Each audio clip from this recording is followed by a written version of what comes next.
গোটা বিশ্ববাসীকে হতবাক করে গতকাল শনিবার মধ্যরাতের পর ইরানের 3টি পারমাণবিক স্থাপনায় হামলা চালিয়ে বসেছে মার্কিন প্রেসিডেন্ট ডোনাল্ড ট্রাম্প ওরফে পাগলা ট্রাম্প। এর মধ্য দিয়ে তিনি যুক্তরাষ্ট্রকে মধ্যপ্রাচ্যের এই সংঘাতে সরাসরি জড়িয়ে ফেললেন।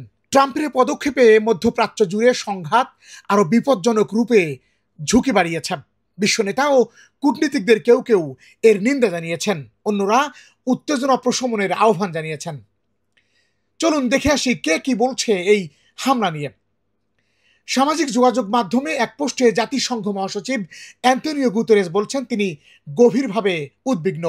তিনি এই হামলাকে উত্তেজনাপূর্ণ একটি অঞ্চলে বিপজ্জনক মাত্রায় উত্তেজনা বৃদ্ধির ঘটনা হিসেবে বর্ণনা করেছেন। একে আন্তর্জাতিক শান্তি ও নিরাপত্তার জন্য সরাসরি হুমকি বলেও উল্লেখ করেছেন জাতিসংঘ মহাসচিব।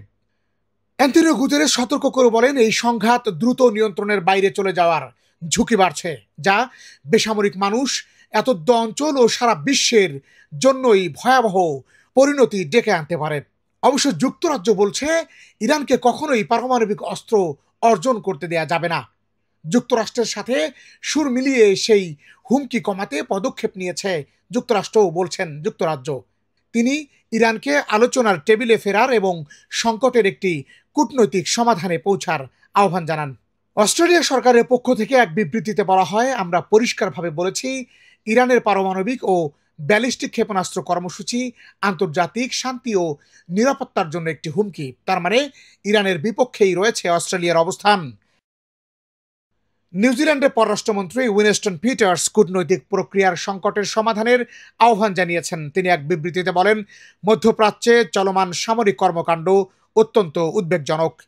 এই উত্তেজনা যাতে আর না বাড়ে তা নিশ্চিত করা খুবই গুরুত্বপূর্ণ বলেও উল্লেখ করেন তিনি। মেক্সিকোর পররাষ্ট্র মন্ত্রণালয়ের এক বিবৃতিতে বলা হয়, সংঘাতে জড়িত পক্ষগুলোর প্রতি কূটনৈতিক সংলাপ শুরু করা ও শান্তি প্রতিষ্ঠার প্রয়োজন। চিলির প্রেসিডেন্ট গ্যাব্রিয়েল বোরিক বলেন, আন্তর্জাতিক আইনে এ হামলা অবৈধ। সামাজিক যোগাযোগ মাধ্যমে তিনি লেখেন, আমরা শান্তি চাই এবং বিশ্ব জুড়ে শান্তির প্রয়োজন। ভেনেজুয়েলার পররাষ্ট্রমন্ত্রী ইভান গিল সামাজিক যোগাযোগ মাধ্যম টেলিগ্রামের এক পোস্টে ইরানের ওপর যুক্তরাষ্ট্রের হামলাকে অবৈধ, অযৌক্তিক ও ভীষণ বিপজ্জনক আগ্রাসন বলে বর্ণনা করেছেন। সৌদি আরবের পররাষ্ট্র মন্ত্রণালয়ের এক বিবৃতিতে বলা হয়েছে, রিয়াদ গভীর উদ্বেগের সঙ্গে ইসলামী প্রজাতন্ত্র ইরানে চলমান পরিস্থিতি পর্যবেক্ষণ করছে, বিশেষ করে দেশটির পারমাণবিক স্থাপনাগুলো লক্ষ্য করে যুক্তরাষ্ট্রের হামলার বিষয়টি। বিবৃতিতে উত্তেজনা কমাতে সংযম প্রদর্শন এবং সংঘাত এড়ানোর প্রয়োজনীয়তার ওপরও গুরুত্ব আরোপ করা হয়। আন্তর্জাতিক সম্প্রদায়ের প্রতি এ সংকটের একটি রাজনৈতিক সমাধানে পৌঁছার প্রচেষ্টা জোরদার করারও আহ্বান জানিয়েছেন সৌদি আরব। ইরানের পারমাণবিক কর্মসূচি নিয়ে যুক্তরাষ্ট্রের সঙ্গে দেশটির আলোচনায় মধ্যস্থতাকারীর ভূমিকা পালন করছে ওমান। ইরানে যুক্তরাষ্ট্রের হামলাকে অবৈধ আগ্রাসন উল্লেখ করে এ কর্মকাণ্ডের নিন্দাও জানিয়েছে দেশটি। ওমান তাৎক্ষণিকভাবে ও সর্বাত্মক উত্তেজনা প্রশমনেরও আহ্বান জানিয়েছেন।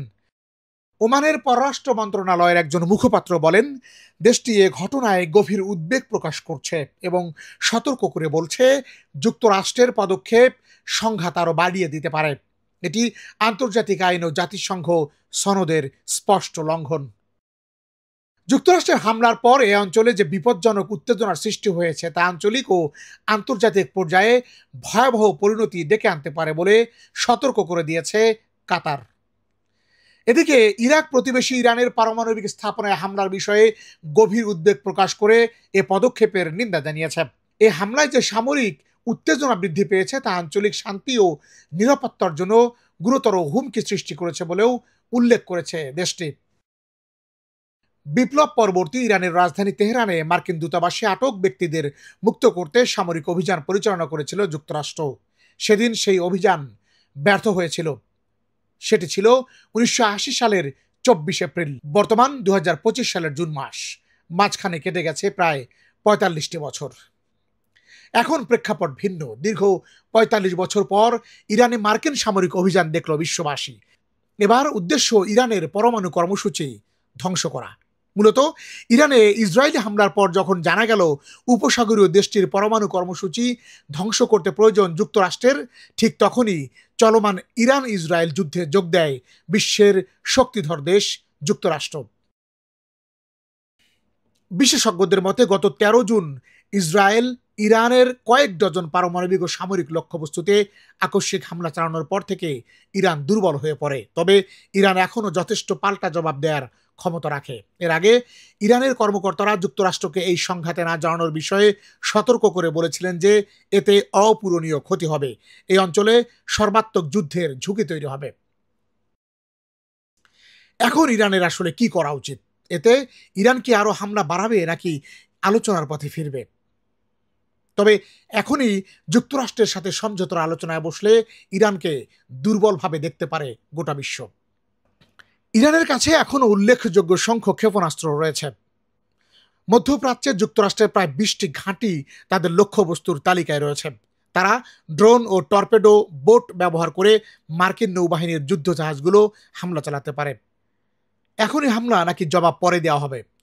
এর অর্থ হবে বর্তমান উত্তেজনা কমা পর্যন্ত অপেক্ষা করা এবং মার্কিন ঘাঁটিগুলোয় সর্বোচ্চ সতর্কতা না থাকার সময় আকস্মিক হামলা চালানো। মধ্যপ্রাচ্যের যেসব দেশে যুক্তরাষ্ট্রের সামরিক ঘাঁটি রয়েছে সেগুলোর মধ্যে বাহরাইন, মিশর, ইরাক, জর্ডান, কুয়েত, কাতার, সৌদি আরব ও সংযুক্ত আরব আমিরাত। ইরানের লক্ষ্যবস্তুগুলোর মধ্যে একটি হলো বাহরাইনের মিনা সালমানে মার্কিন নৌবাহিনীর 5th ফ্লিট সদর দপ্তর। এছাড়াও ইরান হরমুজ প্রণালীর নৌপথও লক্ষ্যবস্তু করতে পারে। এই প্রণালী পারস্য উপসাগরকে ভারত মহাসাগরের সঙ্গে যুক্ত করেছে। বিশ্বের 30% তেল সরবরাহ এই পথ দিয়েই। ইরান অন্যান্য সমুদ্র পথেও আক্রমণ চালাতে পারে, যা বিশ্ববাজারকে অস্থিতিশীল করতে পারে। প্রতিবেশী যেসব দেশ যুক্তরাষ্ট্রকে সহযোগিতা করছে বলে মনে করে ইরান, সেসব দেশের বিভিন্ন স্থাপনায়ও হামলা চালাতে পারে। এর ফলে যুদ্ধ পুরো মধ্যপ্রাচ্যে ছড়িয়ে পড়ার আশঙ্কা আছে। এদিকে ইরানের সর্বোচ্চ ধর্মীয় নেতা আয়াতুল্লাহ আলী খামেনি যুক্তরাষ্ট্রকে হুঙ্কার দিয়ে বলেছেন, খুব শিগগিরই এর পাল্টা জবাব দেওয়া হবে।